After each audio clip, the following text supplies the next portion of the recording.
Hello everybody and welcome back to TTTV. This is TTL F1 and this is round number 19, which takes us to the Mexican Grand Prix. My name is Kieran McGinley and joining me on this lovely Thursday evening is Andy Campbell. Andy, how are you? I'm very well, thank you very much, Ken. Hello, everybody. It is, of course, Thursday evening. It is TTL F1, and we are in Mexico for the Mexican Grand Prix. It's obviously very interesting track. Obviously got a lot of history behind it.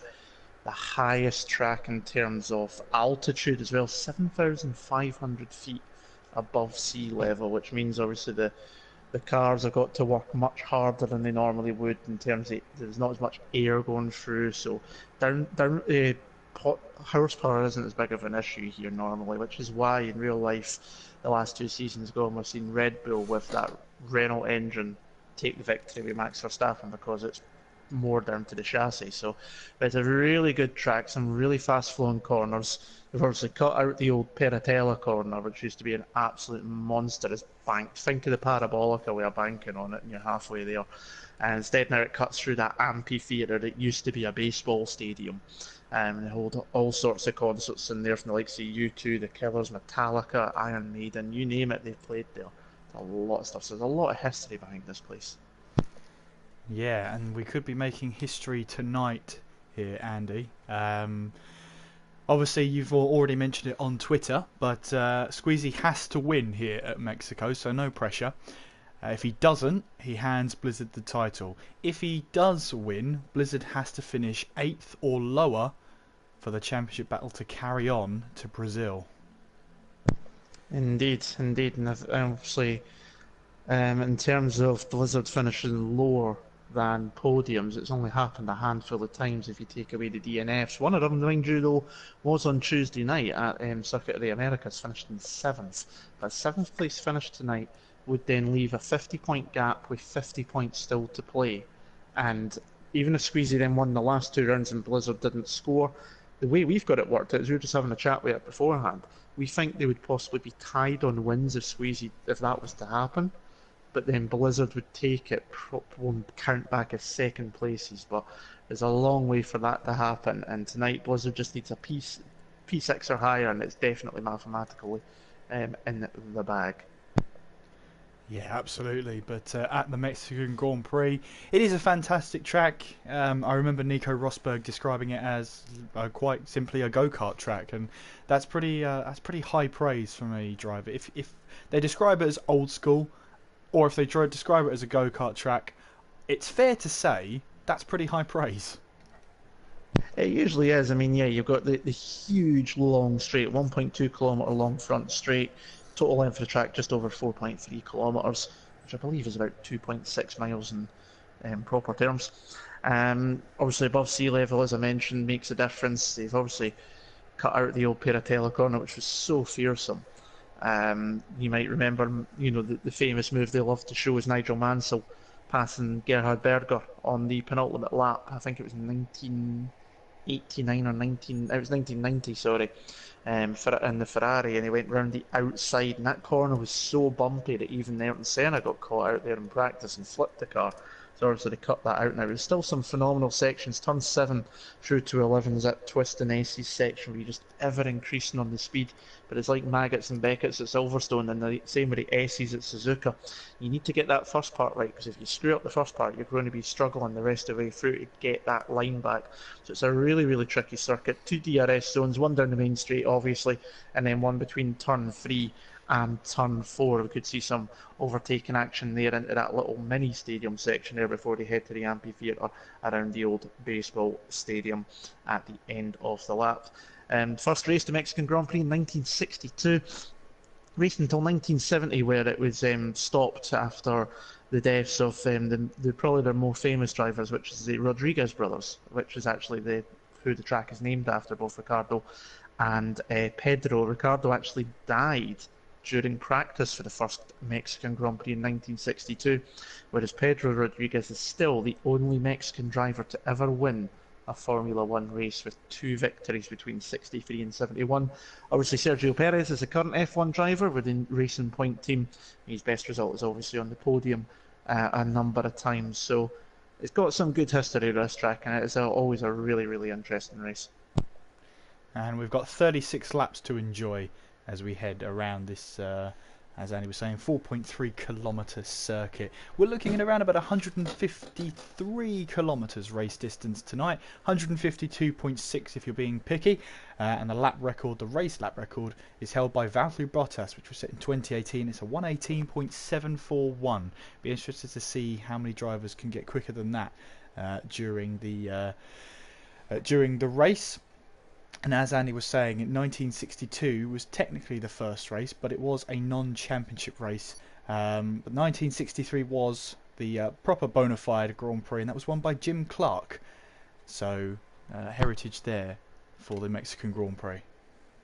Definitely. So Jim Clark's actually still the driver with the most victories for this race. 3 victories in total. Lotus is the most best constructor with 4 victories, but obviously coming this year's race, Max Verstappen could equal Jim Clark with 3 if he was to win for the 3rd year in a row at the Mexican Grand Prix, because obviously he's won last year and he won in 2017 as well. So it's definitely coming along, this race. But the fans love it. It's, you know, one of the reasons that actually the 1970 race, the last race that was held before it was stopped the first time, it was rumoured there was over 200,000 people at the track.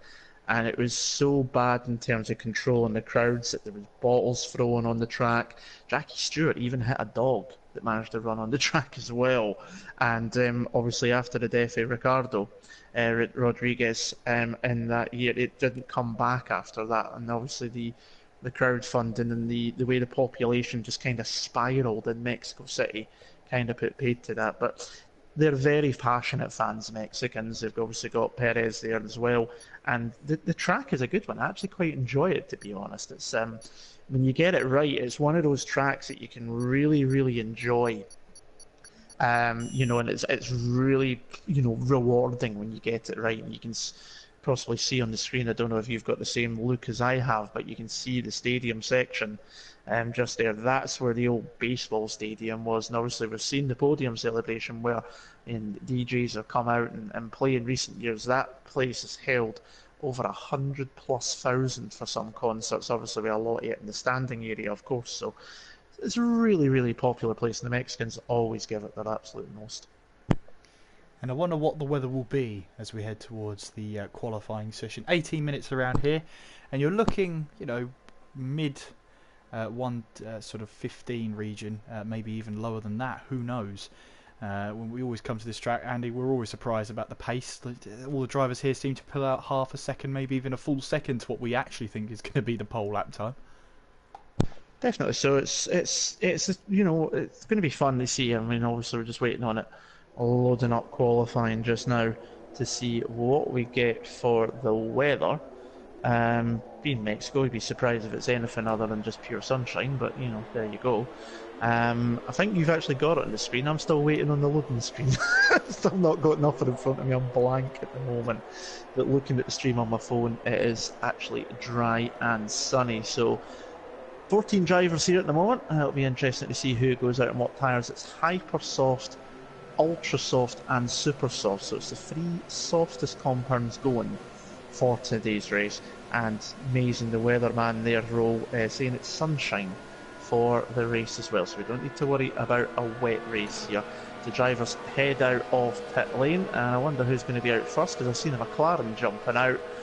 Is it Squeezy? Is it Lightinio? Of course it's Squeezy, back in his traditional role, being first out of the pits. Yeah, absolutely. Well, I thought he was going to go by the sort of superstitious way. He wasn't first out last time out. He won the race. I thought, you know, maybe superstition might get the better of him, and he'll be going out second or third. Neon Rapid saying hi in the chat. Welcome, Neon. This is, of course, a potential championship decider. It's good to have you with us to be watching this one. Squeezy has to do nothing less than win. Anything less than that, and he will hand the title to Blizzard. And Blizzard, who is already TTL's most successful driver of all time. Andy, the last time I said that properly was at coming towards a certain castle section, so I won't commentators curse him again, but he has the chance here to just solidify him as one of the greats in TTL. Definitely so. He's got very much the chance. The odds are in his favour. You know, I've been known for enjoying a little bet or two, and it would be hard to go against Blizzard, but you wouldn't get much value for your money right now, I'll tell you that much. But here we go, on board with Squeezy. I'm doing the usual. On the hot lap, he goes across the start and finish line. DRS is wide open, and the battery's obviously turned up to full. Upwards of 213 plus miles an hour. Where is the braking point? Looking for the 100-metre board. He actually brakes just after it there, down to third gear, 75 miles an hour. Throws it into the second part and the third part using all of the curb and more. And he looked very committed through there. It was a very good line. He's got the Red Bull Ollie up ahead. He needs to get out of the way because Squeezy's on a hot lap. He does indeed. And Squeezy just missing the apex there because of that. So maybe put off by the Red Bull. Down to 50 miles an hour for the second part, and then into this tricky little bit, which is turn 6, double apexed almost, but it's still just one turn. And this is the S's section, turn 7 through 11. Fourth gear in the way into the first part, and then it's just ever increasing speed pretty much. You maybe just give a wee breather on the throttle there, just to help the turn in. Try not to run wide there, because you can invalidate your lap, and then we're heading up to this stadium section. Down the gears, fourth gear, around about 90 miles an hour, catch the curb in the exit, and then the slowest part on the track. First gear about 40 miles an hour. Click the curb there, that's a corner, believe it or not. It's not even a corner, let's be honest. Through 16, 17, and Squeezy goes for pit lane. Thanks, pal. But that's pretty much a lap of the Autodromo Hermanos Rodriguez. Well, Rapid here might be one of the first. Lighty comes across the line, 1:14.3. Here comes Rapid towards the line, so 1:15.0 from him on the ultra soft tyres. Let's see who else is out on track. We've got Graham there going around. He's in 10th place. Alan Kay is on a set of super soft tyres, and of course 1:14s, 1:15s. There's time for 4 runs here if you're really on it. Alan Kay 1:19.2, but the lap time didn't count. I've always loved Mexico. When I used to race in TTFL, I got one of my podiums here, 2nd place. And I could have gone on for the win, but I gave myself too many time penalties. Slapped myself on the wrist for that one. Well done. Oh, there's Graham. He's just spun his Mercedes through the S's section there, so it's not good there for him. He's going to obviously ruin the lap. That's going to have ruined the tyres as well, being on those hypersofts, but just lost it coming through the S's section. And thankfully he missed the wall. He'll be glad at doing that, and it doesn't put him out of the session. He's got the chance to come back in and at least get a fresh set of tyres onto that Merc to try one more time. Yellow flags keep popping up. It's drivers coming into the stadium section trying to avoid Poe, who's coming through on a hot lap at the moment, I believe. So he's just about to cross the line through the last couple of corners. He's through the middle of that stadium section as well. It's amazing. And Poe comes into pit lane, so he wasn't happy with that. Lambo cutting across the corner to try and stay out of the way as there's a Williams flying through in the background, which is Sean, who's already in 3rd place. Doesn't improve on that one. Actually, it's 10 seconds slower that lap, so maybe just winding it down to go and wind up one more time. It's going to get tricky because it is a short lap technically because of how fast the lap is. I mean, 1 minute 14, you're talking, what's that, about just over 70 plus seconds, 74 seconds or so for a lap. So it's one of the shorter laps in terms of lap time on the calendar, and it is going to get a little bit traffic jam through that stadium section as well, so it's going to be fun to watch. And I'm going to pop a wee teaser as well for anyone in the chat. Try not to use Google if you can avoid it, although I'm sure you will. What was the name of the baseball team that used to play in the stadium? See if you can tell me that one. I just love commentate with you, Andy. You'll come up with the weirdest bits of trivia, but obviously you know. I know it keeps it interesting. Yeah.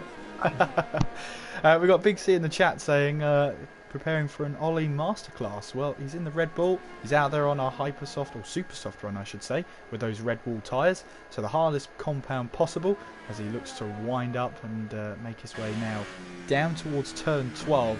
Tricky turn 12. You can easily carry too much speed into here. The way the corner is, you actually understeer halfway through the corner.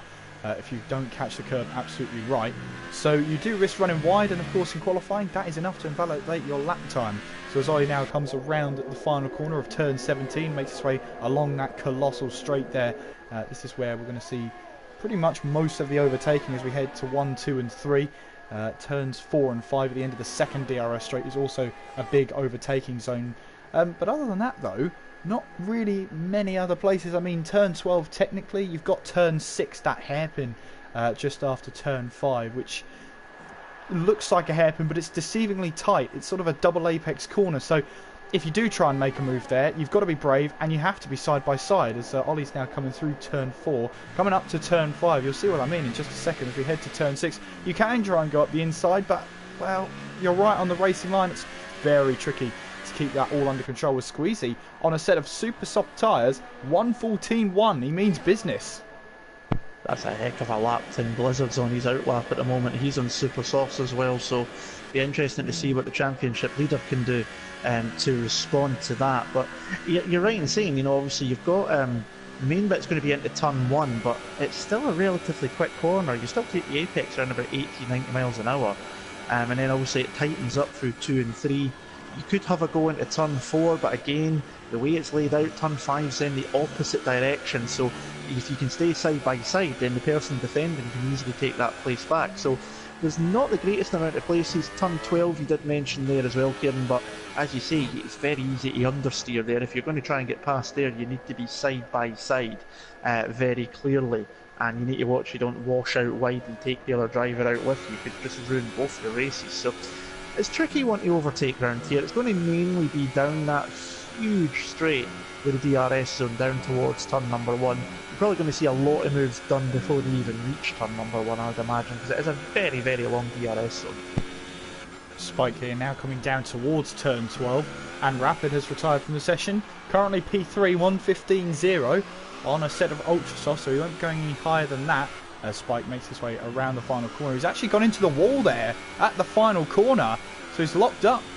But Spike comes across the line. It's P3 for him, 1:14.6 on a set of super softs there.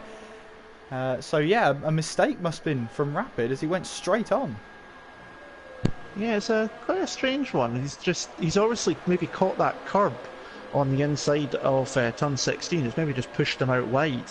And towards the wall, he's then just understeered straight towards the scene of the accident. So it's definitely a strange one, because it's not exactly one of the quickest parts of the track in terms of outright speed. You're maybe just coming up to around about fourth gear there, around about maybe 100 miles an hour or so. So it's not the quickest section. I'm guessing he's probably just caught the curb on the inside of 16, and it's just pitched him off wide. In fact, let's see, he's actually posted in the chat actually, and he's complaining that the Force India is a terrible car and lost concentration. Well, I don't know how a terrible car makes you lose concentration, but you know what? It maybe has proven a handful. It's obviously, the thin air, obviously, they do try to replicate it in the game, and obviously that does reduce the downforce you would normally get if you were at a normal sea level style of track. But obviously, 7,500 feet above sea level here in Mexico City, so it does have its effects even in a game like this. Blizzard's heading back to pit lane, having still not set a lap yet. He's kind of cutting his way through the SE section to get back as quick as possible and stay out of the way, everybody. But he's got 8 minutes. He's still got a chance to go out at least 2 more times, but Squeezy's looking pretty at the moment on those super soft tyres as well. His teammate Lighty's in second on the hyper softs, about 2 tenths down on his team leader. So that's a heck of a lap time so far from Squeezy. Absolutely, and where Rapid's gone into the wall there, it's not the first time we've seen a Force India into that very wall there. You can see the sort of, I'd like to call it engraving, but it's a bit of a dent in that wall now where that Force India went into it. But yeah, that's not the first time Force India has been into that wall, so at least Rapid can take solace from that.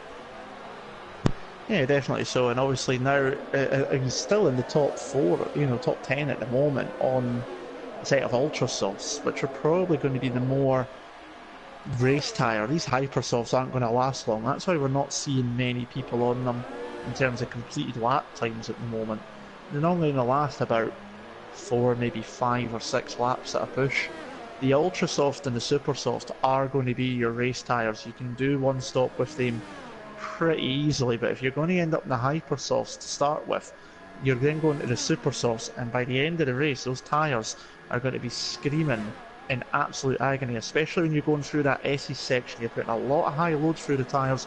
It's going to wear them out very quickly, so I don't see a lot of people going for hyper softs unless they feel they can just disappear up the road like a scalded rat up a drain pipe to get away at the start. But it's definitely not the right race tyre to be on. You don't want to be doing that, although IT has improved slightly and it's still a McLaren 1-2. He's now 1/10 down on Squeezy, as Mays is just coming through to start a lap. He's on those hyper soft tyres as well, so it'll be interesting to see what he can do in the Renault. He's got his teammate Francis as well on the hyper soft. So they're the only two, apart from YT, that are out on hyper soft tyres at the moment. So you can see that most people are going with the Ultras and the Supers, because they are going to be the race tyre that we're going to see tonight. Well, it's interesting, Graham here making his way now towards turn 4, turn 5. He's been making a name for himself in F2 and has got a chance to race among the big guns in this league. He'll be eager to take advantage of this opportunity. Definitely so. I mean, for me personally, I've never seen Graham race. So this is, I'm seeing for the first time what sort of skills he's got. He's completely lost it again through the S's section, though. Luckily, he's got a lot of runoff to worry about there. It means he's still not set a lap, though. Maybe just having a wee bit of struggle, just maybe thinking about it too much, having, taken the step up from F2 instead of doing the normal 25% races that are done there. Obviously this is going to be a 50% as well, but it's a chance for him to show what he can do. It's a chance for him to show us what he's capable of, and obviously to the other drivers as well who maybe haven't raced him before, because there will be some people that don't race F2 that are here tonight that maybe haven't raced against him, so he'll be a bit of an unknown quantity to some people. Yeah, well, he came through turn 9 there, and in the modern days, obviously that's all a runoff area, as he does put down a valid lap time, 1:32.0, but of course he did spin off at turn 9 there, and lucky for him that it is all paved over, because back in the 70s, 80s, 90s, wherever, that would have been a gravel trap. And a very big one as well, and obviously if it was anything like the gravel trap that used to be around the last turn of Piratella, it used to be almost like a wave effect, the gravel, and that's obviously what caused Senna to flip over. I think that was 1991, I think he did that, if I remember correctly.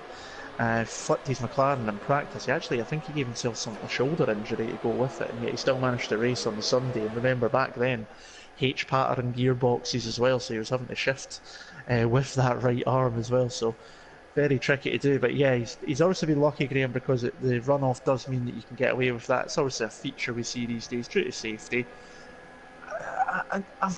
I agree with the safety aspect of it, but I would like to see it be a case of that if you run wide or that, there is a bit more punishment for just, rather than just, spinning off, or especially when cars are just running wide, or trying to take advantage while running off the road. There needs to be some deterrent there that stops them from doing that other than just penalties. So I agree with the safety aspects, but a gravel trap stopped anybody cutting a corner every day of the week.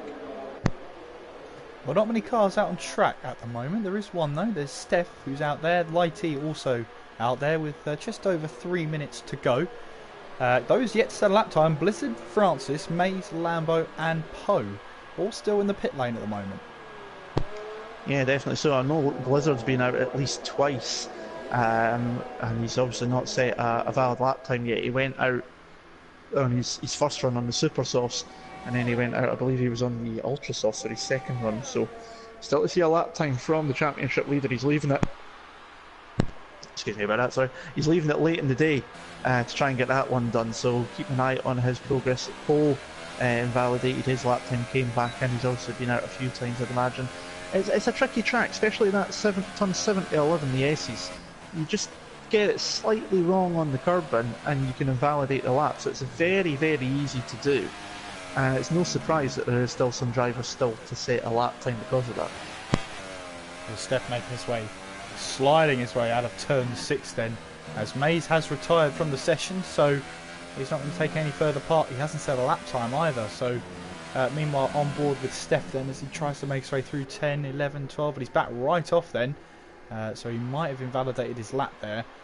Warming up those tyres maybe to go for another run. Blizzard on his out lap then, right behind Poe, and Lambo is just making his way through turns 1, 2 and 3 right now. See if we can find anyone on a lap right now. Well, Spike has just crossed the start finish line. He's on a set of ultra soft tyres as he makes his way towards turn 1. You've got Lighty there on hypersoft still, so he's determined to start on those hypersofts, is Lighty. And of course, with the McLaren launch today, there's a little bit more blue on that car this time around. Definitely so. I don't mind it, to be honest. Actually, I don't mind that look at all. It's a little bit different, but I don't mind it. I'm not as keen on the blue on the Force India or the Racing Point as it is now. Sorry, so it's a bit out of place with the pink. I don't mind the car in general. I think the camouflage livery that Red Bull did, that blue and red, that set social media alight until they realised it was a one-off again. Um, Obviously, the one that got quite a lot of talk was the Haas, with the black and gold, obviously harking back to the GPS Lotus livery days as well, with the rich energy on it as well. Some people have liked it, some people hate it. I don't mind it. You could do with seeing the sponsors a bit more on it, but I don't mind it at all, to be honest. The Williams a little bit different, and obviously the Alfa Romeo broke track today as well, although not in a proper official capacity, as Spike puts it on the pole position on the Ultrasofts, just a 10th clear off Squeezy at the moment. But yeah, there's a few decent ones out there, but I'm looking forward. Testing starts, I think it's next week on Monday or Tuesday, and I'm looking forward to seeing some of the cars finally getting on the tracks. It's been too long a winter. Yeah, absolutely. I love how you're talking about the Alfa Romeo livery, and then Spike pops up with a 1:14.08, and Ollie's been disqualified for parking in a dangerous location. Now, I did see just an outline of a car on the sort of runoff area into turn 4, yeah. So whether he was parked there to adjust some settings or whatnot, but yeah, so he's been disqualified, so he will be starting from the back of the grid. Here comes Poe then, making his way now around the final corner, turn 17, as Lambo retires from the session, having not set a lap time. Here comes Poe towards the line, and it's second place, 1:14.0. A Squeezy, by the way, 1:13.5 as the checkered flag comes out. So he means business for sure. Spike then making his way around. Blizzard, what can he do as he makes his way around the final corner? He's actually got front wing damage as he crosses the line. No lap time set, and he'll start P10. Francis not setting a valid lap time either. He's starting P11. Steph there making his way around. He's in 8th place. Alan Kay on a flying lap as he makes his way now down towards turn 12. See if anybody else is on a lap ahead of him. We've got Sean there ahead of him. So these two are the only persons left to set a lap time. Here comes Sean round the final corner. He heads towards the line. What can he do? It's a 1:14.5. Puts him up to 5th place there. And here comes Alan Kay, but comes back into the pits. So Steph trundling his way back towards the pit lane then. So Squeezy means business. Blizzard starting 10th place. But it will be Squeezy on pole position for the Mexican Grand Prix. Yeah, cracking lap time. We completely missed it there. He went right under the radars. We were just trying to go through all the drivers. Nearly half a 10th clear of anybody else. Pole picking up after missing out. He just gets his one and only quick lap in at the end there. Puts it in 2nd place. I'm sure he'll be quite chuffed with that. Spike in 3rd, YT 4th. He's going to be the only one, I believe, possibly on those hyper soft tyres. I'll just need to check the rest. But Blizzard down in 10th with no lap time. But here's the interesting part. Maybe you'll know the answer to this game, because I don't. Does he have to start on the tyres he made his whatever completed lap on or not? Or does he get a fresh set? Because he's in 10th. Well, that is interesting because he didn't set a valid lap time. So it'll be interesting to see what tyres he'll get to start on, whether he gets a choice.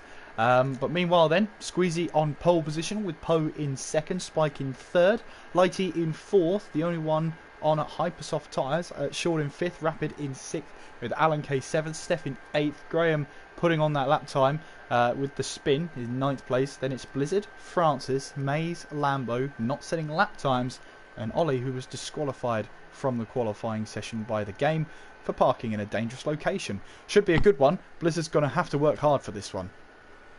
He's going to have to be, and I get the feeling as well, just looking at that standings, there was no tyre choice next to Blizzard's name, which makes me think he maybe gets a free choice. It'd be interesting to see. I get the feeling he'll probably start on Ultras. If he starts on Ultras, we won't have a clue. If he starts on Supers, we know he's got a fresh choice. But Squeezy's where he needs to be. He needs to be up the front. He needs to try and get ahead. Lighty's not far behind him. Maybe his teammate can play a little bit of a blocking role maybe. He's going to have the hypersofts.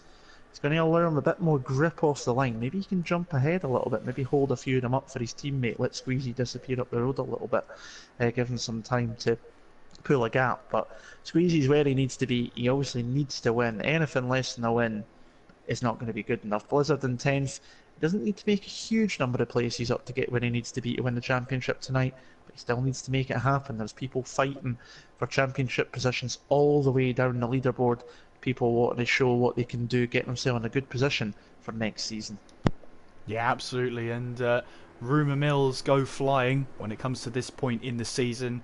Who goes to what team for next season? And it should be interesting to see who will end up where. Squeezy, though, on pole position for Poe in second, Spike third. Those starting outside the top 10, and there's your answer there. Blizzard is starting on a set of super soft tyres. So those invalidated laps obviously didn't count, and therefore that means he didn't set a lap time, and therefore he doesn't have to start on those tyres. So fresh set of super softs. Interesting. What's more interesting though, if you look behind, Francis and Mays have decided to go for ultra soft tyres, which is a bit of a strange one in my opinion for being outside of the top 10. The tyres aren't going to last too long, unless they're thinking of using it to jump up the order, use the extra grip in the opening laps while everyone else is maybe struggling a bit. It's a strange choice to be going for such a soft compound. They'll obviously be able to get it a few extra laps than what YT will manage, because he's obviously already done a number of laps on them in qualifying. So definitely be interesting to see what goes on. There's obviously, as I say, there's battles all the way through the field. There's battles all the way through the championship as well. So although we've kind of got our concentration as would normally be towards the front of the championship and whether Blizzard can take the championship crown tonight or not, everybody else is still having their own battles and still wanting to do what they can. And they're not going to just get out of the way for TTL F1's most decorated driver. They're going to make it hard because they're fighting for their own space as well. Absolutely. As we head towards the grid then, TTL F1 is sponsored by WeakWiFiSolutions.com, who sponsor the Driver of the Day award, and it's also sponsored by A-Logo, who are sponsoring the Fastest Lap Awards. We'll see who can pick up those two awards at the end of the race. We can keep up with the Fastest Lap, maybe not the Driver of the Day because that is a driver-only vote. But here we are then for the Mexican Grand Prix. We have 3 rounds to go here for the rest of the season. A potential championship decider. Who's got the more pressure? Who is under the more pressure then as we head to the 5 red lights here in Mexico? Round 19 is underway, and what are the starts like? It's crucial for Squeezy to get a good start, but he's going to be side by side with Poe then as we head towards turn 1 for the first time. Such a long straight. You can go 3 wide, 4 wide, maybe even 5 wide here as we head down towards turn 1. Watch the contact as we head towards turn 1 for the first time. Lightly trying to go up the inside, but that is Spike going round the outside of turn 1. Fantastic start from the Sauber driver as they make their way through turn 2 now. You've got Poe there running wide. He started second, and Blizzard, my goodness, he's up to 4th place. He's on a mission as he looks to Squeezy's teammate Lighty, trying to go round the outside here as we head towards turn 4 for the first time, and Spike there has lost the lead back to Squeezy. Squeezy again meaning business, back up to 1st place as we head towards turn 6 now, but Blizzard up to P4. What a great start from him, and he means absolute business today. Steph then up to 8th place from that start. Lambo 10th, Mays in 11th, Ollie 12th, Alan K 13th, Graham there dropping to 14th. Of course, testing out the waters here in F1. We've got bouncing up ahead then between Francis and Rapid as we head towards turn 12. Not known for its overtaking opportunity, but Francis tries to go round the outside, runs too deep, taps the wall, and is around into the other side of the wall. Loses a huge chunk of that front wing, and he's now got to do the painful wait of trying to wait for everybody to go past. He's actually still there, but as we complete lap 1, Squeezy leads from Spike, Lighty, Blizzard, Poe, Rapid, Steph, Sean, Lambo, Mays, Ollie, Alan K, Graham, and Francis. What a start there. I thought it was going to be absolute carnage into turn 1 when I seen 4-5 wide heading down there. I didn't even see Blizzard coming through. Spike made a great move round the outside, a yellow flag somewhere. 6th feet up, probably be Francis actually trying to get his way. Yeah, he's spun coming towards pit lane, so we'll ignore that one, so I'm sure he won't want me reminding it. Now Spike's done well, but I didn't even see Blizzard. He's now fighting with IT going to the outside, coming into turn 4. He's just going to drive right around the outside in McLaren. A little bit of bump and some carbon fibre flew off there. IT forced wide. Blizzard now up onto the podium. Poe's sitting in there as well. He's dropped a few places during that starting process. I was trying to watch what was going on. There's quite a few side-by-side moments further back as well. Lambo's made up a few places also, but most of the racing pretty clean and fair. But I did notice that Lighty's already picked up a 3-second time penalty on the first lap. That's going to be a bit of a record. Lambo here right behind Sean in the Williams. The Toro Rosso is going up the inside into turn number 12. He's got that move done well before the corner.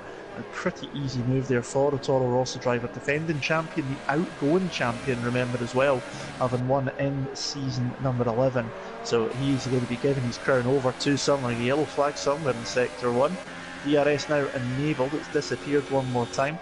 But Squeezy's disappeared up front. He's got nearly 2 seconds clear of Spike, who's got Blizzard, and then we've got Poe and Lighty, and Poe now up the inside of the McLaren, as that McLaren is starting to go backwards pretty quickly, and those hypers will not be doing him any favours. Rapid in 6 is soon going to have the attentions of Steph, Lambo, Sean, Mays, Ollie. They're all there in a huge train. One more time, the midfield is going to provide us with plenty of frills and spills here on TTL F1. Yeah, and Lighty on lap 3 has picked up his second 3-second time penalty. He's got to be careful. He can't do that at the rate he's going, otherwise he risks disqualification from the session. Lambo putting immense pressure on Steph there. Not sure if they made contact through turn 6 there, but Lambo runs a little bit wide, maybe on those super soft tyres. They're maybe not up to temperature yet, even in this sweltering Mexican heat. Those tyres still maybe haven't warmed up just yet. Watch out for Mays and Sean as we head down towards turn 12. Mays having a look up the inside, thinks better of it though. You must have listened to the briefing that I gave earlier on in the stream. Turn 12, not really an overtaking opportunity. Francis tried it round the outside but found the wall and spun the car around onto the other side. Luckily not to collect any other drivers. But Lambo here now in the slipstream of Steph as he gets into the DRS zone, of course. Moves to the left-hand side as we head down towards turn 2. He'll have the outside line as we head towards the braking zone of turn 1, but he doesn't need it. Gets past well before the braking zone there, and Steph trying to leave the braking as late as possible. Maybe just giving Lambo a little bit of a tap there on the exit, as we'll quickly jump up to P2 then, as we head towards turn 4 now, and through turn 5 you can see Blizzard there trying to hold the inside line. Spike has to go wide out on track, tries to get it up the inside of turn 6 here. They're locking wheels, and just about there Blizzard makes his way through, and I think Spike weaving now, I don't think he was too impressed with that move, but Blizzard now up to 2nd place. No, I don't think he was too impressed. Blizzard is round the outside into turn 4 and then into turn 5. It really narrows up very quickly. And I get the feeling Spike will probably think he's trying to check he's not got damage by the looks of it as well. He maybe feels with the contact too. He seems to be struggling. Poe's all over the back of him. But yeah, it narrows up very, very quickly. Poe around the outside. Spike's giving them the room. It's a pretty easy move, even though it was in a place that's not normally overtaken. I wonder if that Salva's picked up some wing damage. And he's just trying to figure out what's going on, but it tightened up. Maybe Spike felt he could have got a bit more room off of Blizzard, but the 470 has gone through. That might be one that maybe comes back later on. Spike now though, right in the slipstream of Poe. He wants 3rd place in the podium back, coming into turn 1. Who's going to be later on the break? Spike's got the outside line, Poe's still got the inside, doing pretty well now. To the outside again goes Spike, coming down out of turn 3 through to turn 4. And they two are still side by side. Meanwhile, in the background, you can see Lambo's lining up the McLaren, the YT, as Spike goes to the inside now for turn number 4. Poe's going to try and go the long way around. Looks like there was contact there between the two of them. And Poe's got the place done for now, but Spike now up the inside for turn number 6. It's a tricky, tight little corner one more time. Poe's going to get the power on quicker off, though, and he is through. We get a yellow flag somewhere in sector 2. It's Sean. Yeah, it's Sean on the exit of turn 5 there, as front wing completely off. He looked like he tapped the wall on the left-hand side. It was more than a tap, obviously, because the front wing is completely gone from that Williams. And through this high-speed aero section, he's really going to struggle getting that back to the pits now. Definitely. So I didn't quite catch what happened there, but obviously Poe has got that place on Spike. Lambo got by YT in the background at the same time into turn 4. DRS down towards turn number 4 doing the difference. But Sean, obviously, that's not what he would have wanted. He was on the Ultra Sauce, and we've got YT now into pit lane as I expected, and surprised managed to get through 6 laps onto lap 6 before coming in, but he is now into pit lane. That promotes Mays up to P6, which is about to become P7. Sorry, P7. Yeah, just ignore me. Ollie up to P7 now as Mays goes down to 8th. I can't even count. That just shows you where I am. And Sean's made it back to pit lane with that damaged front wing. So it's going to be damage limitation for him now. And but Ollie up to P7 with a pretty easy move on Mays there under DRS. Mays still out on those hypersofts. I wonder how many more laps he'll go before he pits. Can't be too much more. Yeah, just have a little bit of faith in yourself, Andy. You were right the first time round. Just have a little faith in yourself. I have a little faith. don't. We might get copyright strikes. You never know. Ollie then trying to pull away from Mays as we head through this high-speed section now. Now coming through turn 10 as we head through turn 11 on board with Ollie. And well, Ollie just misses turn 11 there, makes his own track. You realised he wasn't going to make that turn, and so just thought, well, might as well style it out. And looks like he has done. Might have picked up a warning for it though. Lambo catching Spike now, and Spike on those ultra soft tyres. Obviously he wants to go to around about lap 15 on those ultra soft tyres. So if he has got damage, well, he's not halfway through his stint yet, so he's got a long way to go if he has got a wounded car to take it to his pit stop window. Definitely so. I mean, in terms of what we can see on the screen, it doesn't look like there's any damage to the wing, but that doesn't mean there isn't. And I'm sure I did see some carbon fibre when they two come together just disappear off to the corner of the screen. But Lambo's right in the slipstream now, heading down towards turn 4. I don't know if he's going to be close enough this time around to make a move, as Ollie picks up a 3-second time penalty. So if he's making his own track, not surprised at that one there. Spike, if he does have damage, he's going to be doing his best to try and drag this out as long as he possibly can, because if he comes in any earlier, it's going to completely ruin his strategy. We've got yellow flag one more time in sector 2. Francis. Not sure who it is. It's Francis. Yes, and Spike takes evasive action, goes across turn 11, and now there goes Lambo straight through. So not only would Spike got a warning for that, but he's now trying around the outside of turn 12 as we head now towards turn 13. Spike has got the fire set up here. He's absolutely going for it. So even if he does have a wounded car, he has, well, he's awoken and he's not going to take that lying down. Holds on to 4th place. Yeah, he had to take evasive action going through turn 10 there. Cut across through turn 11. You can see now Lambo has the DRS, and you can see the speed difference there is down that long straight. And Lambo, well before the braking zone, gets the move done, and now he's up to 4th place. As you say, the outgoing season 11 champion making his way past Spike. Ollie round the outside of turn 1 against Rapid there, and he's got the move done on those super soft tyres. Rapid now under pressure from Mays as we make our way down towards turn 4 now.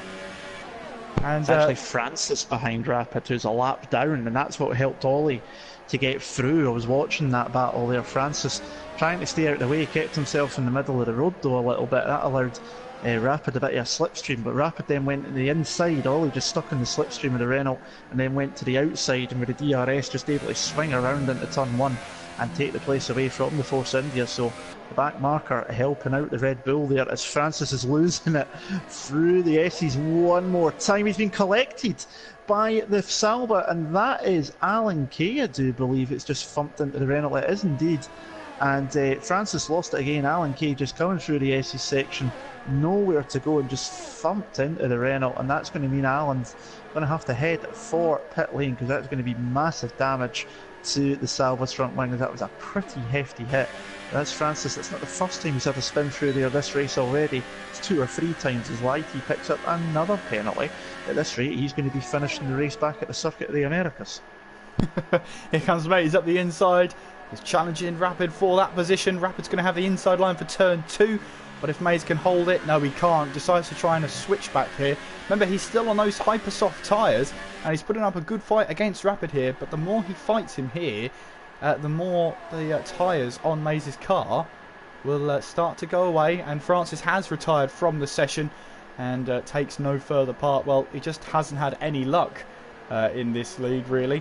And, well, if he does turn up for next race, he'll be hoping to get some points, points on the board, as he's really struggled this season. And I've been through a bad patch like that where nothing seems to go right. You just have to try and keep your head up as best you can. It's not the easiest thing to do. I've done it myself. One of my big issues I have when I'm driving is silly little mistakes. I do too many of them sometimes. Alan Kay's back on the grass. and he's left the session, so he's obviously had some connection issues there somewhere. That's what's caused him to go off there, because the car's still in play but ghosting. So hopefully he'll be back very shortly, and be able to take control of the Sauber again. But yeah, it's so easy, and if you do get into a run like that, it's the most soul-crushing thing going, because you're like, I'm going to do it this time, I'm going to do it this time, and then you just have another mistake, and it frustrates you more and more and more as Mays goes to the outside of Rapid into turn 1. But Rapid, much better traction out of the turn 1, able to get the move back into turn 2. Mays is going to have another go down towards turn 4, and can he get past the Force India at this attempt? He does look a little bit quicker at the moment, just unable to get the move done cleanly enough. He's done 9 laps on those hyper-soft tyres, so I'll doff my hat to that one for him. He's doing pretty well on them just now. Rapid holding on for dear life at the moment. Ollie's up ahead in 6th. Spike is in 5th place, and probably, I'm imagining, got some sort of damage and just winding it around. He had much more pace earlier on. Lambo in 4th. He's not pulled too far ahead of Spike, though. Pose in 3rd, as there's Alan Kay's ghosting car heading for pit lane. Blizzard in 2nd, he's 6 seconds off his Squeezy. Squeezy's doing what he needs to do right now. It's not going to be enough if Blizzard finishes anywhere close to where he is right now. It's going to be Championship 1, but we've still got more than half of this race to go. Still a long way to go here in the Mexican Grand Prix tonight. Yeah, Mays putting the pressure on Rapid. Rapid actually did make a mistake coming out of turn 11 there.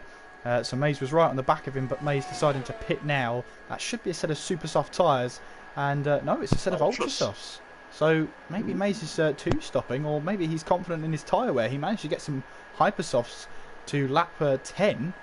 Maybe he's thinking he could get some ultra softs to the end. That's 27 laps.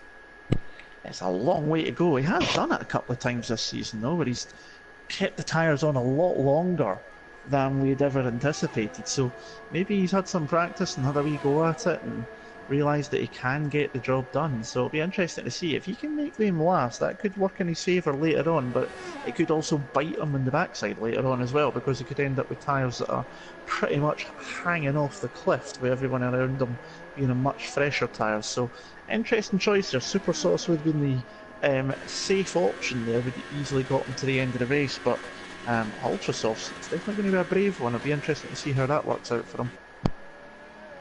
Lap 12, just under a third of the way through this Grand Prix, and it's Squeezy in the lead from Blizzard in 2nd place. As it stands, Blizzard will win the championship here in Mexico. We've got Poe there in 3rd place, with Lambo in 4th, Spike in 5th place, Ollie in 6th, Rapid into the pits, he's in 7th place, Lighty in 8th, Mays has rejoined in 9th place, Sean in 10th, Steph is also in 11th, with Graham in 12th, Alan Kay going around as a ghost car at the moment, won't be counting, and Francis, who is in 14th place and out of the race, retired from the pit lane.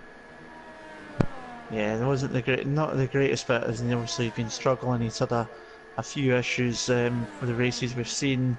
He was spun on lap 1 as well, coming into the stadium section, cost him his front wing, and he spun a few more times through the S. He's just not enjoying himself around here, maybe just pushing too hard to try and recover the time lost in lap 1, just causing him to spin too many times, and means he's obviously out of the race now, unfortunately. I'm sure he won't be too chuffed at that at all. We've got a wee bit of a lull here in the race at the moment, Kieran. Everybody's kind of spread out at the bit just now as we await the ultra soft and super soft runners to start coming into pit lane.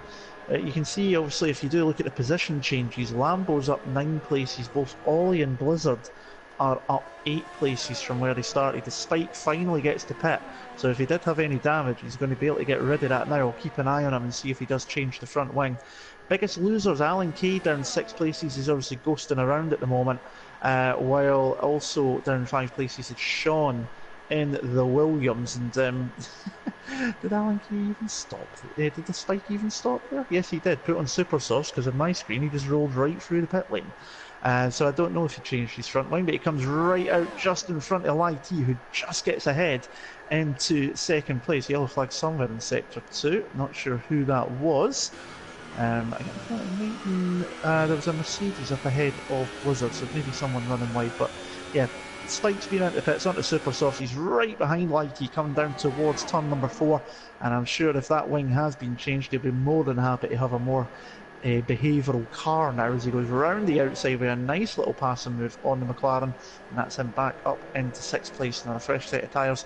He'll be trying to regain some of the time that he will have lost having dropped down the field a little bit. Yeah, you can see by the status bar there that that fuel light keeps flickering yellow on and off. It means that Spike is just about running to optimum, maybe just slightly under in terms of race fuel, so maybe later on in the race he'll have to do some fuel saving. Right now though, he won't care as he's really pushing on. You can see that fire in the belly of Spike then as he makes his way around towards turn 17. He knows every lap matters from now on, because he's made a major undercut here. Weren't expecting cars in until around about lap 14, lap 15, so he's pitted 2 laps earlier than everybody else. So he's really got to make that pay. Definitely so, and what it means obviously in terms of where he is to the leader, he's now nearly 40 seconds down on Squeezy. Squeezy, if he was to pit now, should come out around about just behind the Ollie in 5th place. Spike's really pushing it, so he's just picked up a time penalty. So he's really hustling that Salva right now to try and gain up the time. His target is anything to probably around where Lambo is, maybe even pole. Could still get a podium here, but he's going to need to make those tyres last. We know he's pretty good at trying to run the tyres to the delta, trying to keep them within the temperature range. We know he's pretty decent at doing that. So he could make this work, but he needs to avoid picking up penalties and running wide. Yeah, absolutely. Everybody at the moment just running to their strategies as Poe has come into the pits. Of course, he was on the ultra soft tyres. And Squeezy has stayed out, interestingly, there. So he's still out there now, making his way down towards turn 4. Of course, Blizzard on some super soft, so realistically, well, we're not expecting to see him until around about lap 22, I would say. Lap 22 something at like best. that, early 20s or something, yeah, for sure. So he's just going to keep the gap out there. He's got a good gap to Lambo behind him, 6.8 behind, and Ollie is a bit further back than that. So all the cars have just spread out a little bit, but I tell you what, a battle that has reignited is the battle between Maze and Rapid. Rapid here within DRS range of Maze as he's closing in. Look how much he's closing in by as well. In the slipstream now, he could actually go for a move, and going into turn 1. He thinks about it. He darted to the right there, but he gave up on the move early on, just before the braking zone. Didn't want to try it. But he might set himself up for the second DRS zone. Now, this DRS zone is effective, but not as effective as the start-finish straight then, as we head now down towards turn 4, as we've got yellow flags out there. And not sure where they came from, but Blizzard picks up a time penalty as Squeezy comes into the pit lane. So from the race lead, May still under pressure from Rapid then. So they head out of turn 6 now towards turn 7, 8, 9, 10 and 11. This high speed section. Who's got the better aero here as they make their way through now. Interesting to see where Squeezy rejoins, having pitted in from the lead of the race. But there comes Ollie down the main straight, and there is Squeezy just emerging from the pit lane entrance, or exit I should say. So Squeezy then rejoins in 3rd place. So that is a really good stop then, as Spike then at the moment has set the A logo fastest lap of the race, 1:16.876. So he's really pushing it now, and the gap between himself and Squeezy is quite some distance. I believe that's around about 12 to 13 seconds if I'm just trying to use my maths there. Here comes Rapid then for a second bite of the cherry on the inside of Maze then as we head towards turn 1, sorry. But again, Rapid not quite confident enough to try and stick it up the inside. Pretty conservative that time around. And if this is telling us anything, Andy, Maze was on the hypersoft tyres and obviously putting pressure on Rapid, as now Rapid heading towards turn 4, now up the inside. Now we'll have the outside line for turn 5. Almost clipping the grass, but look at the run he'll have now, going down towards turn 6. He's up the inside, and he's got the move done. Great move from the Force India then. Kept his cool, was patient there, and he's got the move done. Maze then trying to fill that Force India mirror then with some Bumblebee yellow, if you like, as we now head our way through turn 10. But Rapid's lost control of the car. He's off. And Maze then retakes the position. He was cool, calm and collected, but he just didn't have the grip going through turn 10, ran wide, and he's got to do all that hard work again. And Andy, I was just about to say before that battle ignited there, that the ultra soft tyres don't seem to be working as well as the super softs, because obviously Maze was on the hyper soft, he was battling away with Rapid, and Rapid there looks quicker on the super softs than Maze does on the ultras. Well, the lap before, obviously, when you were saying he was catching them quickly, I jumped between the two of them very quickly. Obviously, Mays didn't have the DRS. He was coming up to the braking point doing 198 miles an hour. The Force India was clicking over at 215 with the DRS wide open. So it's a massive, massive overspeed, but just not close enough. He just maybe doesn't feel confident enough in the brakes. You'll have seen, obviously, in the chat, he popped in, he's saying he wants to finish this time. So maybe he's just thinking he wants to make sure he gets to the end of the race, make it a wee bit simpler. Yellow flag somewhere in sector 2-3, not too sure what that might be. As it's disappeared now, whatever it is, so that's not going to make any difference now. But Squeezy, yeah, I did say he'd probably come back out as he just sets the fastest lap of the race to go with it as well.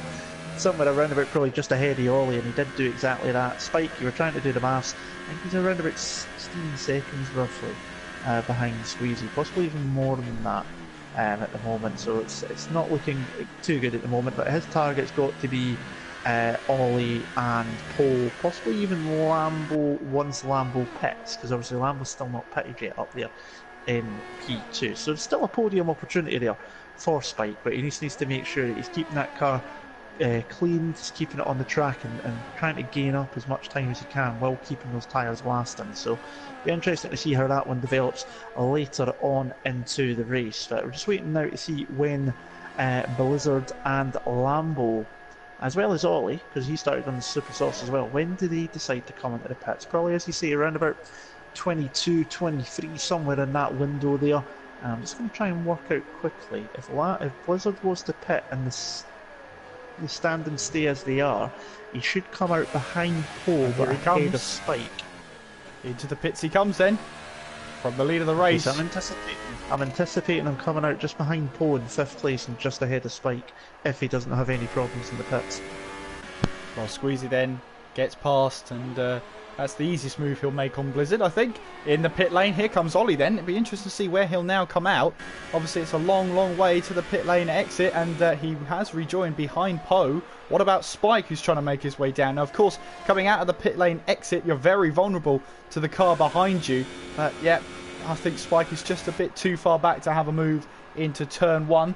But we see a battle between Ollie and Poe happening here, as Poe making a little bit of contact with Ollie on the exit of turn 3. And Ollie going a little bit sideways there. Managed to keep control of the car as we head down towards turn 4. And Poe has the inside line for turn 5 now. But Ollie's going to try the cut back. They'll go to the outside of turn 6 here, and Poe's doing his best to try and fend off the Red Bull driver. The Red Bull driver runs wide, and Poe picks up P3. But that battling has managed to reel in Blizzard by some distance as well, as Squeezy then gets past Lambo. Round the outside into turn 12. I just caught the end of that there. Did not expect to be seeing Squeezy around the outside of turn 12. We always had much more speed out of the SE section. Lambo must be struggling on those super softs now, but nice clean move round the outside by Squeezy. I did not expect to see that when I jumped camera angles. And I wonder if these super soft tyres are just a better race tyre at the moment, because anyone on the ultra soft seems to be struggling, but everyone on the super soft seems to be having the time of their lives. It seems to be working well. I mean, usually the ultras, the middle tyres, usually your better race tyre, but you do have occasions where it can be either the softest compound or the hardest, and it does seem to be that the super softs are working much better at the moment than the ultras. The ultras are probably getting a good bit of grip for the first initial laps, but then maybe they're overheating, which is just taking the performance away, whereas these super softs like to stay in the temperature range a lot more. So Lambo seems to be struggling. I'm just trying to do the sums here at the moment.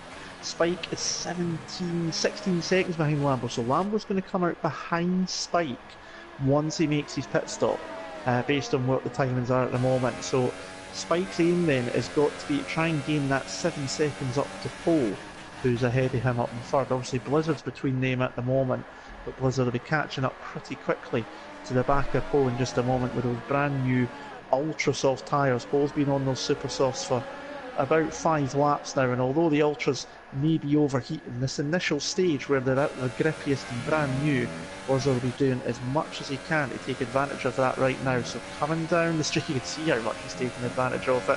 1 minute 15.780. That means he is the first man, I believe, to get into the 15s in this race. Anyone else is either in the 16s or higher. Lambo has come into pit lane and back out again, and as I say, he is behind Spike by about 5 seconds, so he's got some ground to make up now. The final podium position could be an interesting one come the end of this race. Blizzard not close enough down into turn 4. He's going to have to try and follow through this twisty section and through probably to the DRS zone down the front straight one more time, although he has much grippier tyres at the moment. I've seen a wee message in the chat there from Porkies133. Can you join the league, Kieran? You know all of the places to be for that off the top of your head better than I do.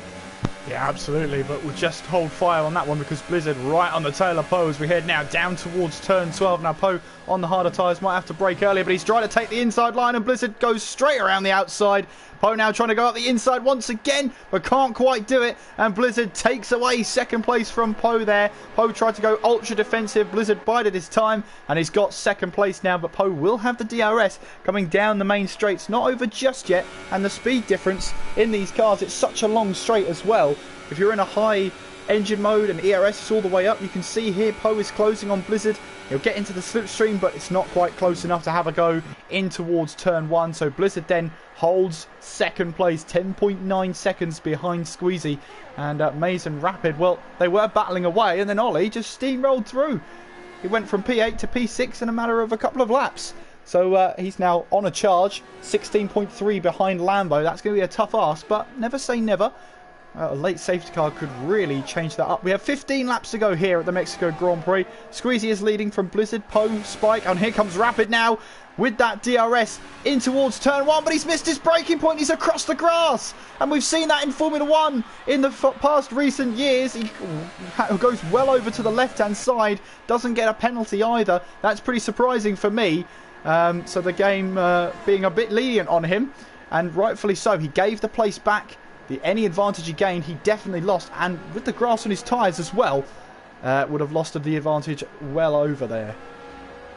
Definitely. So I just jumped to Rapid just as I seen him torpedo through turn 1 and do a bit of lawn mowing on the grass to the side, but fair play to him. He backed off to make sure he didn't gain any advantage there, so got to give him the applause for that, because there's some people that would keep their foot in it, a la Max Verstappen a couple of years ago. Remember, he got kicked out the podium in 2016 for doing that, I think it was, and that brought us the Sebastian Vettel radio message, which I cannot repeat because there was too many blue words in it.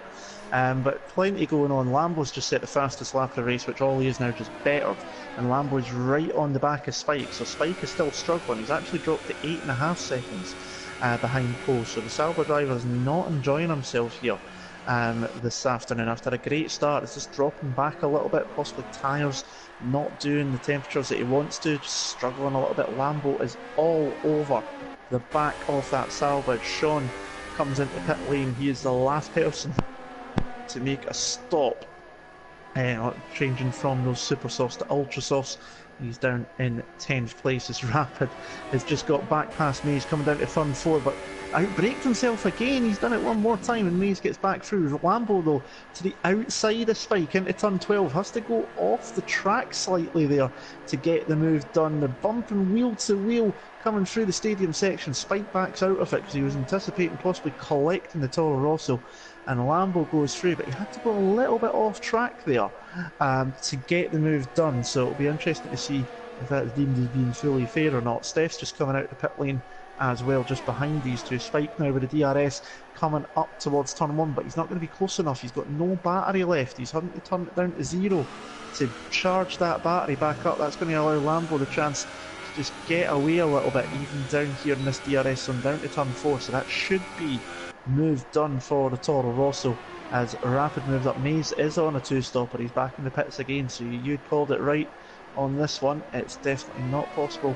to get 2 stops through at the end. That's the Sauber of Alan Kay coming through the pits, but he is still ghosted. Unfortunately, he's not been able to get back in the lobby, and obviously now there's probably not much point because he's not going to score any points unless 4 or 5 people drop out. Yes, and now we've got a little bit more breathing space. A question that was asked about 2 laps ago. If you head to the league's Twitter page at TTL_F1, drop them a message there, because unfortunately Andy and I aren't in control of recruiting. We just commentate on the action. We just do the fun part as far as I'm concerned. Absolutely. Squeezy then leading the way with 12 laps to go in this one as he makes his way now down towards turn 4. That's a Williams behind him. That is Sean, currently in the last scoring or point scoring position, I should say. And he's having a decent day in 10th place. Graham as well in P12. Now he may be 41.3 behind Steph, but I'll tell you what, this would have been a fantastic learning curve for him. Definitely so. I mean, obviously everybody's got to start somewhere. You've obviously mentioned about him doing well in TTL F2 on Sunday nights, so it's definitely a learning experience. You've got to go from somewhere, and it will have given him a chance to be on the track with some drivers he's not been in the track with, and it'll give those drivers a chance to be around him in a racing situation as well, rather than just a practice session or anything like that. So it's definitely been good. He's had a few spins. We've seen him having a few issues in qualifying and earlier on as well, but it's definitely one that he is going to improve on as he gets more and more comfortable with the league and the car. So it's definitely somewhere to start. There's no harm in starting towards the end of a season with the possibility of a full season going into next year.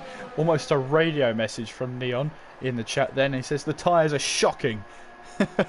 That might explain why he's just had to come in and change his tyres, and he's rejoined behind Mays, so it looks like this battle is now going to be theirs till the end of the race. And I guess Mays will be frustrated about seeing a pink Panther, and I guess Rapid's going to be frustrated about seeing this yellow and black livery, but that's their battle to the end of the race now, both on the same tyre. Mays on 1 lap older tyres. That might play a part towards the end, but if Mays can just keep Rapid behind him, Rapid I think will prioritise the finish over the position, so he'll be happy to finish in P9 rather than battle for P8. That could be a determining factor in this one.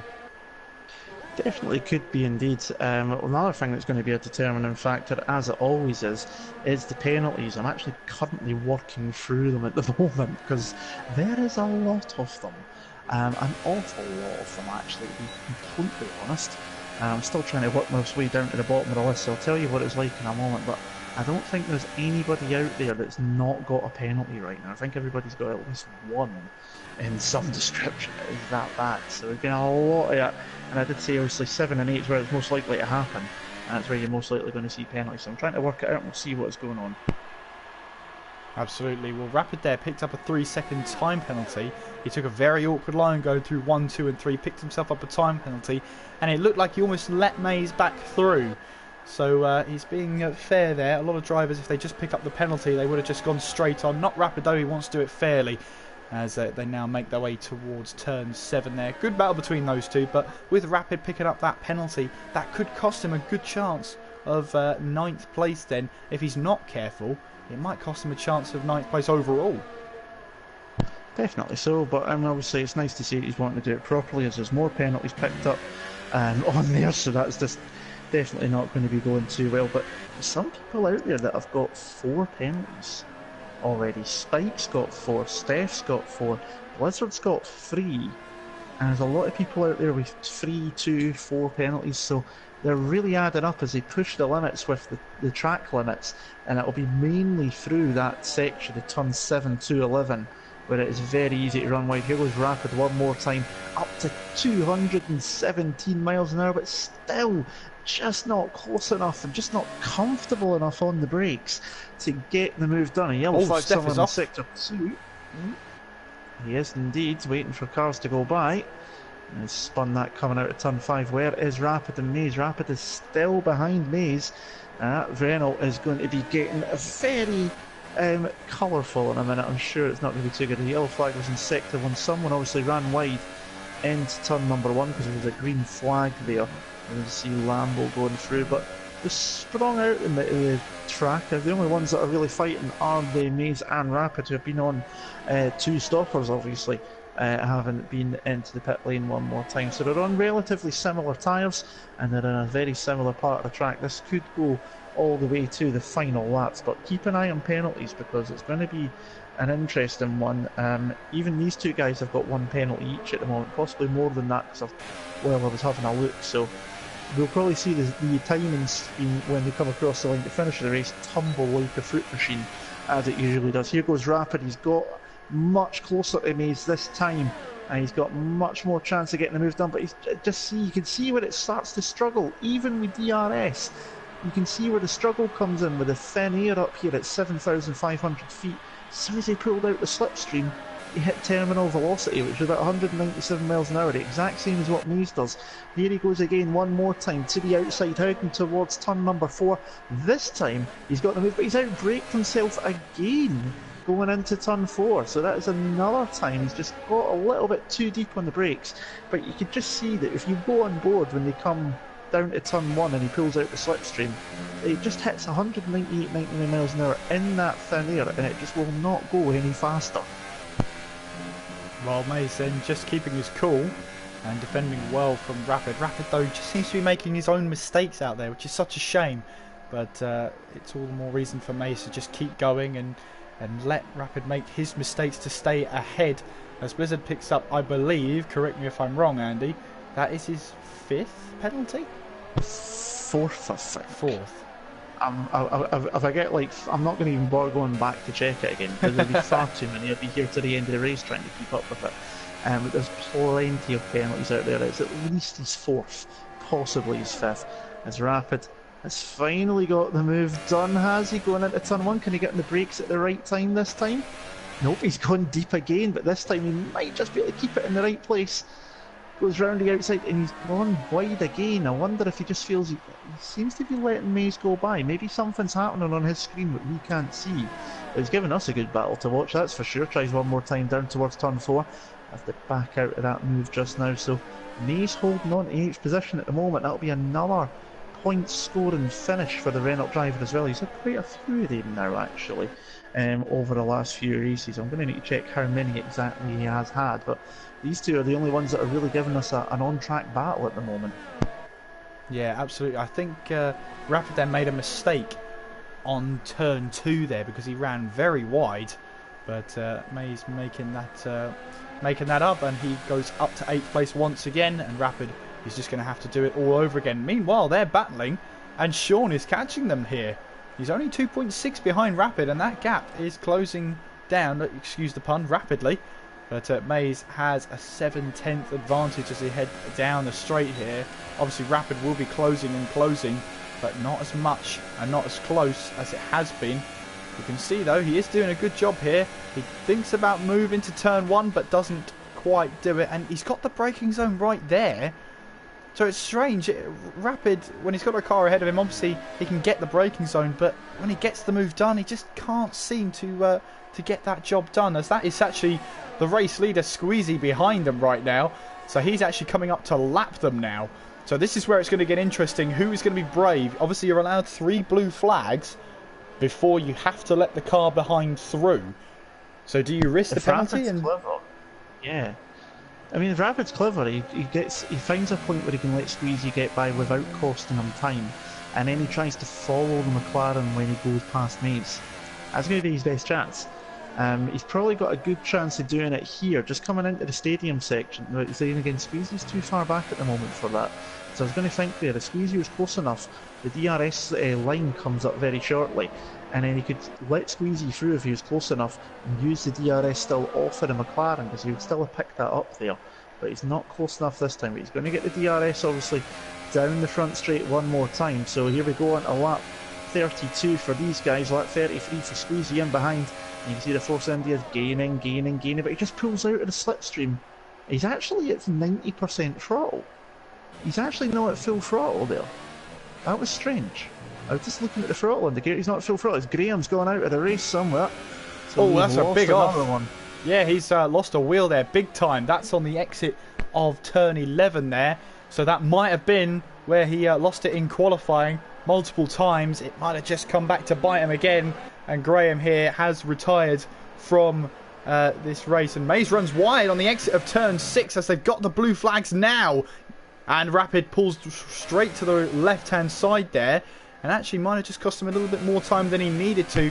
But what that's going to do is Mays is now going through the high-speed section. He's got the blue flags sort of flashing on his dashboard. You can see that now as he pulls to one side, heading down towards turn 12. There goes Squeezy by, and there you go, Rapid right on his tail once again. So Squeezy then makes his way through. These guys are a lap down. What that means for them is they can now run with that yellow indicator on their fuel indicator, because obviously they don't need that extra lap of fuel anymore. They can go for it now. Definitely so. They can really push the chances down the front straight. Rapid one more time, but Mays this time as well has got DRS, because he's now picking that up off of Squeezy, and he's almost catching the McLaren ahead. So it's going to be interesting here. Rapid goes to the inside. Is he going to get the braking done? He's got it turned in this time. Where's that Renault? He's got to move down. He goes wide into turn 2. It's a very strange thing that's going on. I don't get it. He got the move done there, and then he was wide into 2. Maybe he was just trying to be a bit overcautious, thinking that Mays was still side by side with him, just obviously wanting to avoid getting any contact, but maybe just a bit too cautious, and he's just trying to get the move done a bit too cleanly. He's got another few laps to do it yet, but Mays is still trying to keep close enough to Squeezy so he can pick up a bit of DRS, but he's going to struggle through here. Rapid getting it very wide through the first part of that SE section. Going to allow the Renault to disappear there. Sean was closing in on them just as Squeezy was going through the traffic, but he dropped back off again, so not much going on. But we're into the final few laps. Squeezy leads, Blizzard in second, Poe in third, Lambo 4th, Spike in fifth, Ollie 6th, Lighty 7th. You're watching the battle between Mays and Rapid. Steph's retired from the session somewhere in sector 1. I'm going to jump on board with someone, see if I can see what happens. I believe it's sector 1 he's gone, because that's where the yellow flag was. But yeah, coming into the end part of the race, and there's still plenty to go for, but it looks like at the moment we might, just might, be crowning our champion this season. Well, we have 3 laps left then. Rapid trying to go up the inside now, going towards turn 2, and that's what he keeps doing, clipping the grass on the exit of turn 2, and he runs very wide on the exit of turn 3, and Mays here will have the better run as we head now down towards turn 4 here. Now Rapid did have the DRS, he's chosen not to open it. As we now head through turn 4, Mays around the outsides. We're on board with Sean to see that battle developing. Rapid then can't quite get the move done. We head towards turn 6 now. Up the inside he goes, but Mays has the outside. He has the better traction and is able to stay ahead. This is what keeps happening to Rapid here. He goes to leave the room, tries to swing outside to try and maximise his entry into turn 3, but he keeps clipping the grass, and that's what's costing him. That's why he can't stay ahead.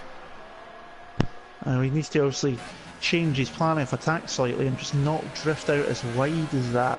And sometimes as well, it's like, you know, sometimes if you get to the apex of a slow corner, you can almost park your car in the corner going through there without being dangerous, obviously, and then that can allow you to just get the power down. So he needs to change his angle of attack really here, and he's going to have another go though down the front straight. You can see the speed gaining under DRS for the slipstream. He's trying to stick in the slipstream as late as he can, but I'm looking at the throttle indicator as he goes to the inside. That's a late go. Mays sees him coming. He just goes wide here. He's just going to try and get the move done into turn 3. But sometimes I don't know if it's what I'm seeing or if he's actually doing it, because he's now at full throttle and then he's just backing out a little bit before he gets to the point of the corner. So I don't know if he's just doing it on purpose to keep it inside as he goes to the inside. Now Mays has got the inside. These two are having a great battle though. It's been very fair indeed regardless of what's been going on. And Sean's about to jump onto the back of this, and he might fancy his chances to picking up a few more points rather than finishing in 10th place for the final point. Up front it is still Squeezy leading. He's about to go on to start his final lap very shortly, but at the moment it's not going to be close good enough. Lambo is catching up to the back of Poe very shortly. These two were obviously the two main championship protagonists last season. Went into the final at Abu Dhabi with both a chance of winning it. It was Lambo who took the championship last season. They're obviously about to be handing that crown over to Blizzard if it finishes as it is just now, as we go into the final lap of the race. Can Rapid finally get the move done on the final lap? Let's see. Right, here we are then, going down the main straight. What can he do? He seems to be closing, but he just seems to be a little bit too far back now. Look at this. Mace here seems to be just saving some energy for the rest of the lap because Rapid was closing in very quickly then. As we now head through turn 2, much better from Rapid. As we head through turn 3, a little bit of wheel spin there. Won't have helped him on the exit. As we now head down towards turn 4 here, Rapid has got the inside line once again. They're still battling here. In towards turn 4 they go. Has he finally got the move done? He's got the inside line of turn 5 here. And Mace is desperately trying to find a way back past. Has Rapid finally done it after all that time? Poe and Lambo here battling away for position as they both head now through turn 5. Lambo just about holding on here as they now head towards turn 6 then. Meanwhile, Squeezy is heading now down towards turn 12. He's been so in control of this race as we head towards turn 13 and 14. You can see the confetti lighting up here. But as it stands though, Squeezy's going to come across the line to take his 4th race win of the season. He's done all he possibly can. He'll win the Mexican Grand Prix for his 4th race win of the season. But the confetti now flies for the man in the Force India, making his way through the final sector as he heads towards the final corner. He knows he's done it. He makes his way around the final corner now. Blizzard is your new Drivers' World Champion for season number 12. A massive congratulations to Blizzard, even if he does drop to 3rd place then as Poe makes his way across the line. He's ran out of fuel in the final lap then, so Lambo is actually promoted up to P2 there. We've got Spike then making his way around the final corner. Not the day he wanted, and he'll come across the line in 5th place there, trying to stick the tail out. Ollie there making his way towards the line. He's going to pick up 6th place at the Mexican Grand Prix. And then the other McLaren there, Lighty, is now making his way towards turn 12 for the final time. And Lighty then, obviously he made more than one stop in this race, but it's fantastic to see those confetti flying up there in the Mexican colours. But Lighty makes his way around the final corner then. Squeezy is your race winner for the Mexican Grand Prix, but your season 12 drivers champion confirmed at the Mexican Grand Prix. Blizzard wins the championship. Yeah, it was something we kind of expected to be coming for quite a wee while. Obviously, had such a big lead built up with all those race victories early on in the year.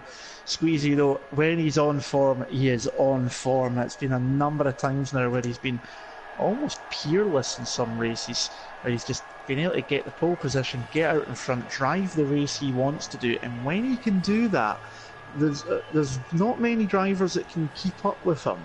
In it. He's a very, very quick driver. If he can continue that into season 13, then there's a very good chance that he's going to be one more time back in the championship battle. But it's the man on the right-hand side there in the pink. It is Blizzard, the most decorated driver in TTL F1, who is your drivers' champion. Squeezy wins, with Lambo taking second due to penalties for Blizzard, who's in 3rd, but he is the drivers' champion. He won't care about that. He also picks up the... no, he doesn't pick up. Lambo picks up the fastest lap award, so there you go. Poe in 4th, Spike 5th, Ollie 6th, Lighty in 7th. Maze took 8th. Rapid let him back through, so I don't know what was going on there. Maybe he knew he had more penalties. So Rapid takes 9th. Sean in 10th. Alan Kay was DNF because he had dropped out earlier. Steph, Graham and Francis all crashed out. And nobody picks up my coveted no penalty award. Alan Kay technically does, but he wasn't in it, so he doesn't get it. Everybody got at least a 3-second penalty. And you were saying there, don't know why Neon let him back through. He's in the chat here. He said he let Maze have that one. He deserved it. He said his throttle was stuck at 90% and the brakes weren't working. So that'll explain why I was seeing the throttle indicator not quite on 100% all the time. So that'll make a lot of sense then, because I was wondering why it was showing that and he just seemed to be backing out. So obviously having some issues. I don't know if he's a pad or a wheel runner, but whatever it was, it obviously wasn't calibrated correctly. I'm going to guess it's a set of pedals with that kind of issue. Yeah, I mean, still to be battling on with that sort of problem and that issue was fantastic. I mean, it was definitely a sick setup. It wasn't working properly, and still he was able to battle. So highly commended there for Neon. He does finish, I believe, down in 9th place. So great battle between the two of them, occupying for the most part of the second half of the race. So fantastic to watch. And, well, you heard it here first. Blizzard is the Season 12 champion of TTL F1 and extends his lead. I believe now he has 5 drivers' titles. I do I'm believe. going to find that out before commentator's corner. I'm going to go and have a check. Absolutely. We'll confirm that. Um, but yeah, absolutely. We have commentators corner coming up. Unfortunately, Blizzard not here. Maybe he's. He said he could do it though, Andy. He did say he could do it. He did. He did, but he did. He said he was going to do it in the last round at the Circuit of the Americas, but one round later, I don't think he's going to be too fussed. Championship's championship. He has been phenomenal. He made the most of it early doors where others were struggling and having incidents or getting caught up in someone else's mess. So that's where he gained the most of the points was early season. If Squeezy had been able to challenge him the way he has into this tail end of the season since about Monza, that sort of time in the second half of the season, if Squeezy had been able to do that through the first part of the season, this would probably be going all the way to Abu Dhabi. Blizzard still deserves massive plaudits. That is now his fourth TTL F1 Drivers' Championship, and he's still on for getting a third Constructors' title with Force India as well. So 4 times a TTL F1 champion. Amazing. Well, there you have it then. 4-time champion of TTL F1, and we have 2 races to go. But don't forget, I believe we still have a Constructors' title to decide going into the last 2 rounds. So it is still to play for as we head towards Brazil for the next race. Andy, that was a great race. It's been a great Drivers' Championship, of course. We have those 2 rounds to go. We have the Constructors to decide. And I'm really looking forward to the last 2 rounds. Last 2 rounds are going to be fun. Unfortunately, I will be watching them from the stands as work have decided to throw me onto a back shift. So I'm not going to be here at all next week. Oh, But it's still going to be good racing. There's still going to be stuff for obviously people to see. There's still plenty of fights going on through the Constructors, as I say, not quite decided, although Force India are still towards the top of that championship standings. There's still battles all the way through the championship standings, so we'll obviously be able to give that a wee bit more airtime next time round as well, because now that the Drivers has been decided, we can see where the other battles are going into the final 2 races of the year. Absolutely, and we'll have all of our adverts in Commentators Corner, but don't forget tomorrow night Steph is in the box, and I believe it is I'm trying to find it now. It is the season finale tomorrow night of TTFL. They're going to Abu Dhabi for round 21 before they start their new season in a couple of weeks' time at the Australian Grand Prix. Yeah, that is where they start normally. But we've got Commentators Corner coming up. We'll have full adverts and interviews from hopefully a couple of drivers when we get there. Make sure you do subscribe to the channel. Make sure you hit the notification bell so you're notified every time the channel goes live for any one of the series. Andy and I will be back with Commentators Corner in just a couple of minutes. Stay tuned to the channel. Don't go anywhere.